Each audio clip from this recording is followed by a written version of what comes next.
नमस्कार, मैं नितेश उपाध्याय। इस समय हम उपस्थित है भदोही में, जहां पर आपको बता दें कि भदोही के यशस्वी ब्लॉक प्रमुख प्रशांत सिंह चिट्टू जी हैं। इनसे हम बात करेंगे, जो कि भाजपा के वरिष्ठ नेता भी हैं और लोगों के सुख दुख में हमेशा बढ़ चढ़ के भाग लेते हैं, लोगों की समस्याओं का निस्तारण करते हैं। आज इसी वजह से, इसी लोकप्रियता की वजह से इन्हें जनता का फिर से आशीर्वाद मिला है और इन्हें पुनः ब्लॉक प्रमुख के रूप में चुना गया है। सर, आपने चैनल के लिए समय दिया, आपको धन्यवाद देता हूं। जैसा कि अभी चुनाव बीता है, विधानसभा के चुनाव, योगी जी पुनः मुख्यमंत्री के रूप में चुने गए हैं, क्या कहना चाहेंगे? सबसे पहले आपको बहुत बहुत धन्यवाद। पूरे प्रदेश में पूर्ण बहुमत से हमारी सरकार बनी है, इसके लिए मैं प्रदेश की समस्त जनता को धन्यवाद देना चाहता हूं कि उन्होंने पूरे बहुमत के साथ हमारी सरकार को पुनः स्थापित कराया। आपने देखा होगा कि इससे पहले 37 वर्षों तक का इतिहास रहा कि उत्तर प्रदेश में कोई दोबारा मुख्यमंत्री नहीं बना था। आप लोगों के चैनल के माध्यम से ही लगातार कई इंटरव्यू भी लिए गए थे महाराज जी से, तो उन्होंने कहा था कि मैं पुनः आऊँगा, और उन्होंने अपने दम पर ये बात नहीं कही थी, जनता के भरोसे ये बात कही थी कि मैं पुनः आऊँगा।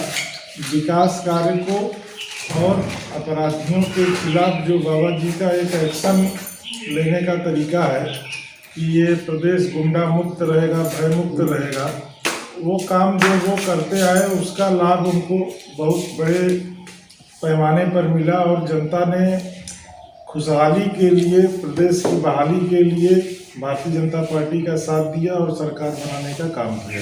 जैसा कि सर आपने भी कहा कि, और ये पूरा चर्चा का भी विषय है कि भदोही, अगर हम बात करें कि उत्तर प्रदेश की बात करें तो दोबारा कोई मुख्यमंत्री नहीं बना है और इस बार इन्होंने, योगी जी ने इतिहास रचा है।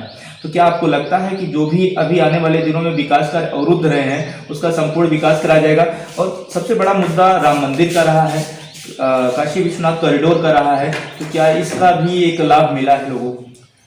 देखिए, इससे पहले जब हमारी सरकार थी 2017 से 2022 तक, तो उसमें 2 से 2.5 साल कोरोना काल का समय था और कोरोना महामारी से पूरा प्रदेश, देश, विश्व उस कोरोना महामारी को झेल रहा था। तो 2 से 2.5 साल हमने कोई विकास कार्य किया ही नहीं था। विकास कार्य सिर्फ इतना था कि लोगों को राहत सामग्री, लोगों को दवाइयाँ, लोगों की जान बचाई गई ताकि हमारा प्रदेश, हमारा देश कोरोना महामारी से निकले। और आपने देखा होगा कि ये ऐतिहासिक फैसला था कि कोरोना जैसी महामारी को मात देते हुए भारतीय जनता पार्टी ने इस देश की रक्षा की थी। जी, विकास कार्य जो है सतत प्रक्रिया है, सतत प्रक्रिया में ये काम होता रहेगा।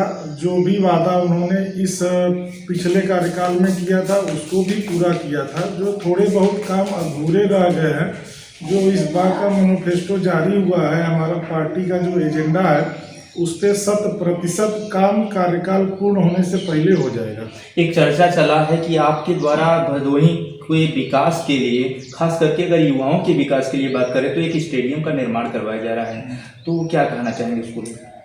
नहीं, वो स्टेडियम देखिए मेरे ग्राम सभा का ही है, क्योंकि मैं यहाँ का निर्विरोध क्षेत्र पंचायत सदस्य मैं चुना गया हूँ। मेरे ग्राम सभा में ग्राम समाज की बहुत सारी ज़मीनें हैं, तो एक खेल मैदान के नाम से जमीन यहाँ पे घोषित है जो लगभग 10 एकड़ है।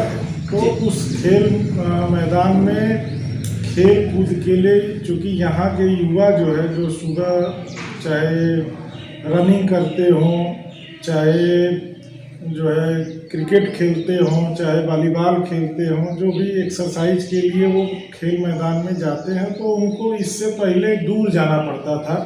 मान के चलिए आपकी यहाँ से करीब 5 से 7 किलोमीटर दूर जा कर के वो नदी उस पार, बॉर्डर का गांव है तो उस पर जौनपुर जिला लगता है, वहाँ जा कर के वो अभ्यास करते थे। तो मेरे दिमाग में आया कि इस न्याय पंचायत के लिए आसपास के लोगों के लिए खेल के मैदान का कार्य कराया जाए। तो वहाँ पे एक क्रिकेट प्रतियोगिता का आयोजन हुआ था, तब मैं उस ग्राउंड पे गया था।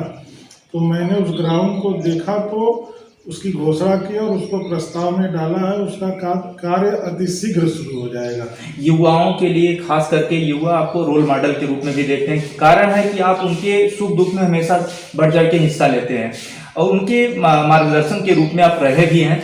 आगे उनके लिए क्या करना चाहेंगे भदोही में, खास करके अगर आपको आगे मौका मिल रहा है तो क्या कहेंगे उनके आगे बढ़ने के लिए, क्या कहेंगे?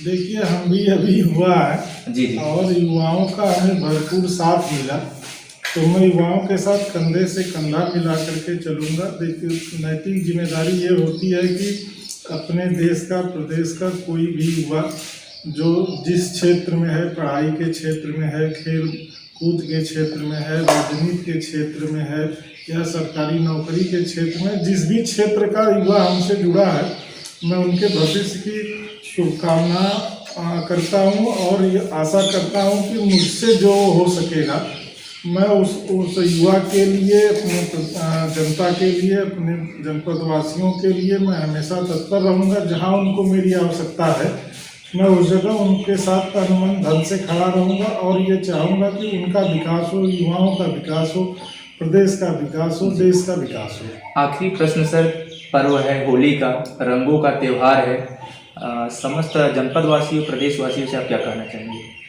देखिए, ये होली का त्यौहार है, ये हिंदू धर्म का सबसे चर्चित त्यौहार माना जाता है, क्योंकि इसमें लोग एक दूसरे को अबीर गुलाल लगा करके, रंग के साथ खेल करके इसका आनंद लेते हैं और ये हमारे सनातन धर्म का एक महत्वपूर्ण पर्व है होली। तो मैं होली के अवसर पे अपने जनपद वासियों को, प्रदेशवासियों को, देशवासियों को हार्दिक शुभकामनाएं एवं बधाई दूंगा। होली के पर्व पर वो होली का त्यौहार शांतिपूर्ण तरीके से मनाने का काम करें और होली को सफल बनाने के लिए एक योगदान देने का काम करें।